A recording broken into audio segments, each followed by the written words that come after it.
여러분, 국채 만기 충격이라. 여기다가 2년 만에 2배라. 여러분, 이게 사실일까요? 그런데 이거 사실입니다. 2023년이에요. 내년입니다.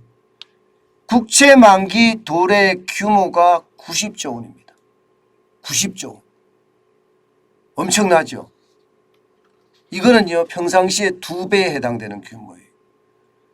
우리가 평균 말입니다. 여러분 보시다시피 국채 만기가 거의 45조, 50조.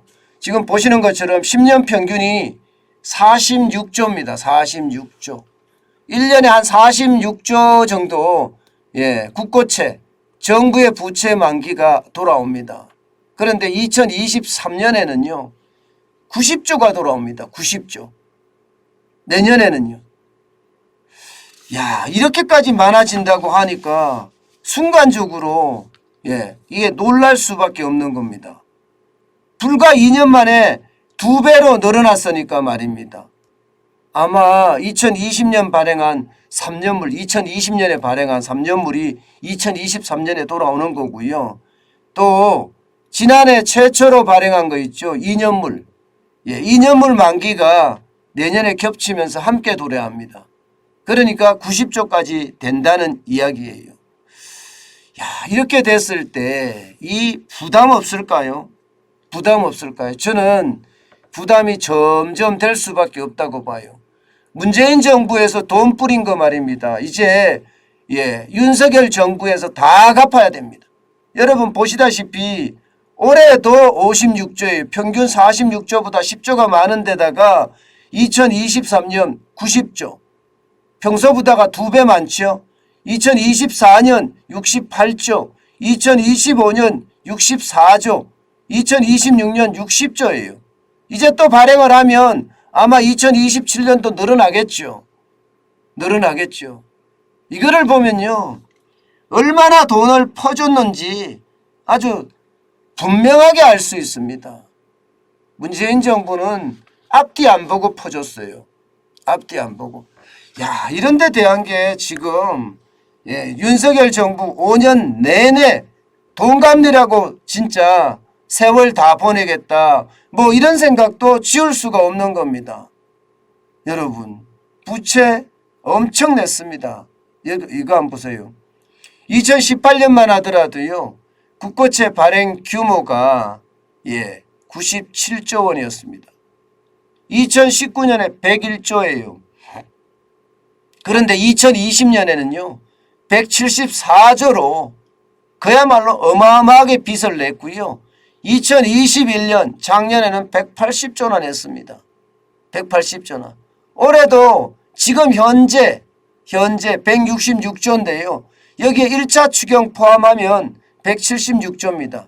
2차 추경이 만약에 또 빚낸다 그러면 아마 국고채 발행액이 또 더 많이 늘어나겠죠.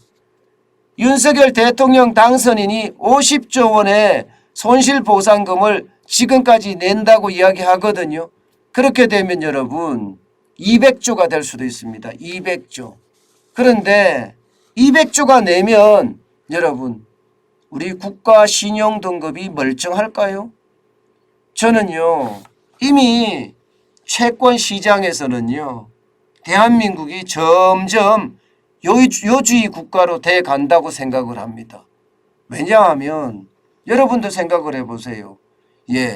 채권 시장에 채권 물량이 1, 2년 사이에 갑자기 2배가 늘어났다고 생각을 해보세요. 갑자기 2배가. 갑자기 2배가 늘어났다고 하면 그만큼 국가 채권에 대한 어떤 가격은 떨어지고 국가 채권에 대한 이자는 올라갈 수밖에 없는 구조잖아요. 지금 그만큼 말입니다. 국가 채권에 대한 규모가 굉장히 커진다는 이야기예요. 지금 이대로 가면 국가 신용 등급에 대한 문제도 충분히 올 수 있다고 생각을 합니다. 충분히. 그만큼 말입니다. 국가 재정에 대한 문제까지도 심각해집니다. 지금 이대로 갔을 때요. 이대로 갔을 때 2025년이 되면요. 나라 부채 보세요. 1415조입니다. 이것도 기획재정부가 예상한 거예요. 1415조라는 게. 2022년에 1075조잖아요. 지금. 그래서 50.1%잖아요. 불과 말입니다. 앞으로 3년 후가 되면 1년, 2년, 3년 후가 되면요. 국가 부채는 적어도 300조 이상 늘어나고요. 국가 부채 비율은 58.5%까지 올라갑니다. 그런데 이게 IMF는 이거보다 훨씬 더 빨리 갈 거라고 예상합니다. 2026년이 되면요. IMF는요. 대한민국의 부채가 60%를 넘어설 거라고 예측하고 있거든요. 이런 상태라면 여러분, 나라 부채 굉장히 빠르게 늘어나고요. 이 부채 때문에 국가 신용 등급이 분명히 떨어질 수도 있는 그런 상황이다. 이렇게 보입니다. 예상했던 것보다가 지금 부채의 어떤 증가 속도가 굉장히 빨라지고요. 게다가 이 보여드린 것처럼 만기가 워낙 빠르게 많은 금액이 도달하기 때문에 지금 윤석열 정부가 돈 쓸 수 있는 여력이 얼마나 될런지 여기에 대한 두려움도 굉장히 커질 것 같습니다. 재정 운영에 대한 어떤 문제가 점점 크게 되지 않을까 솔직히 두려운 부분 중에 하나입니다. 제일 심각한 것은요. 이게 국가 신용등급으로까지 만약에 올해 2022년에 국채 발행이 200조까지 넘어간다면 국가 신용 등급의 하락도 저는 어쩔 수 없는 상황이라고 생각을 해요. 국가 신용 등급이 하락하잖아요. 그러면 기업들이 굉장히 어려워집니다. 돈 빌리기가 굉장히 어려워지니까 그렇습니다. 지금은 나라의 어떤 국가 신용 등급이 지금 무디스든 S&P든 여기에다가 피치든 다 상황이 좋거든요. 그런데 이게 나빠지면 기업들 입장에서는 해외에서 자금 조달하기가 진짜 어려워지고요. 국내에 있는 외국인들까지도 오히려 한국 시장에서 빠져나가는 그런 사태도 발생할 수가 있습니다. 저는 그 상황이 앞으로 더 어려워질 수 있는 우리 경제에 또 한 번의 충격을 주지 않겠느냐 그런 생각 지울 수가 없네요.